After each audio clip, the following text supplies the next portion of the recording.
Hello everybody and welcome to the video. My name is Midway and I hope you're having a wonderful day. I sure am. So today we are back with the Japanese wiki for the Legend of Mushroom, and we got some more upcoming content that is yet to be released in our own regions, and that is flying pets. Now flying pets, very much like pals, seem to be a system where you will have a little companion alongside you that will give you some stats and some buffs, but in the case of the flying pets, they will not be attacking, but instead they will be applying some effects to us. So let's read a little bit through it.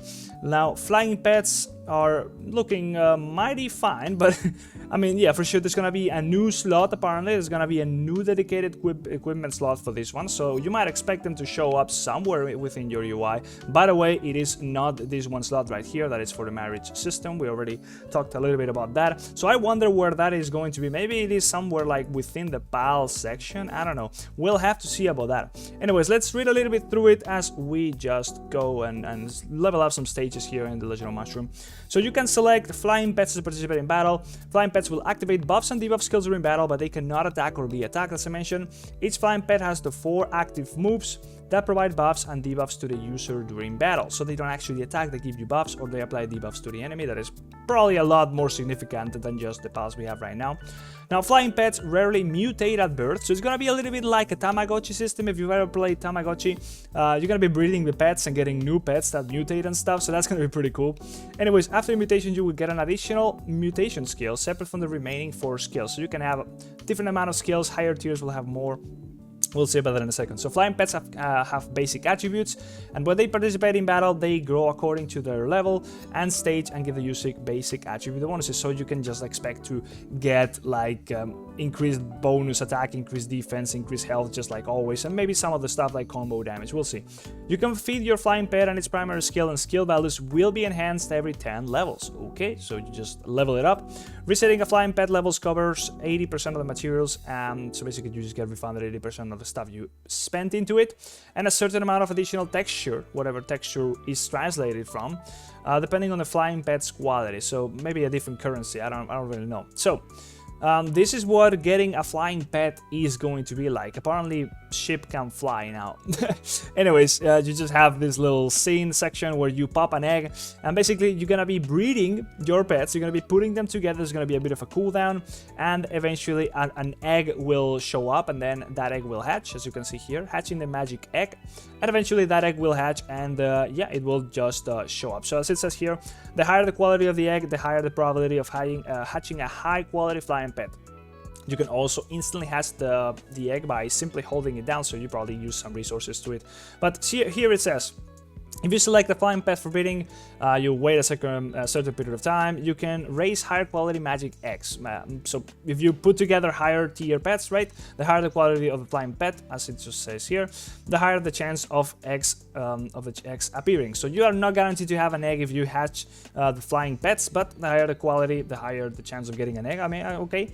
The more non-mutant skills a bred flying pet has, the higher the chance that the resulting pet will acquire multiple skills. So mutant skills apparently take up slots for normal skills. So like if you have a higher tier pet that has more normal skills, that means that the next generated pet will just from the get-go have a higher amount of natural skills, and then maybe just can have mutant skills on top of that. So mutant skills are like a bad thing once you have too many of them. But obviously if you have a very high tier pet with like the maximum amount of normal skills, then the mutations on top of that will just be better. So a born flying pet will inherit some of the skills from the flying pet it was bred with, so you can like try and keep the stats you wanted.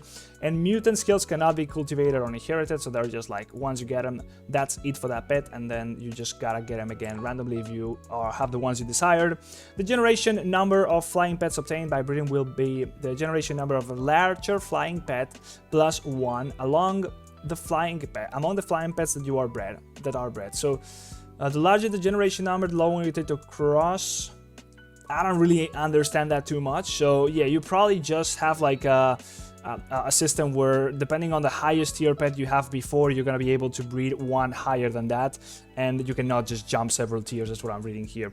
The more times you breed the flying pets of the same type, the longer the mating cooldown will be. So if you just breed the same pet over and over, it's gonna take longer. If you have a really good pet, you cannot just breed that one to death. I mean, I get that that's fair human rights and everything, or animal rights.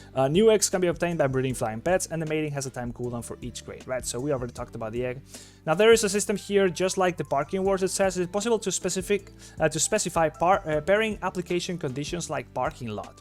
So you can pair with other users, and after pairing you can borrow and raise other users' flying pets. So you can like put them in their hatchery and they can put them in yours, I guess. You can borrow up to 10 flying pets from other people or raise them. You can only one user can borrow one flying pet at a time. So it's just like the parking lot. You're gonna be putting your egg in somebody else's hatchery and they will be doing the same for you. So example of pet status, this is what the pet looks like.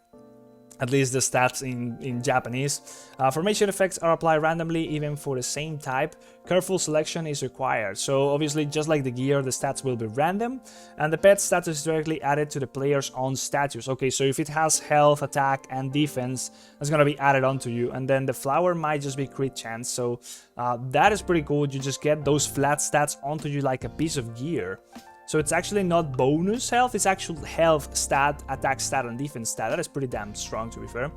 So we have an example of what a flying pet looks like right here. So the activation effect for the candle here, which is a legendary tier, if that is what it is, right, is the yellow one, is actually mythic.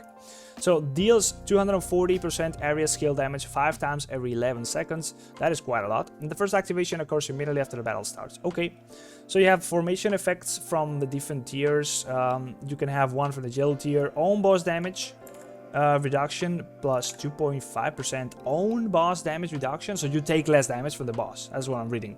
Increase own skill critical damage by 50%, enemy overall counter attack rate, okay, and increase own normal attack damage by 120%. So you have different tiers of skills you could like, or rather formation effects that you could have on you.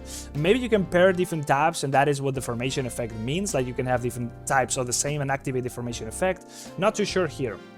The robot here, for example, at the start of the battle, allies attack speed increased by 5% every 5 seconds, attacking out to 5 times. Very strong. These effects are all very strong so far.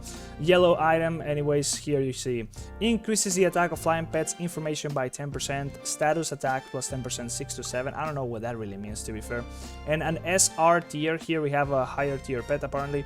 When a critical hit occurs, there's a 20% chance that 60% of normal attack damage will cause bleeding, ignoring resistance. So bleeding effects are coming to the game. I'm not sure if there is already some, but they ignore the defenses, so they're gonna be pretty strong, to be fair, especially as we like have battles that draw out more and more and more as we have more health and defense.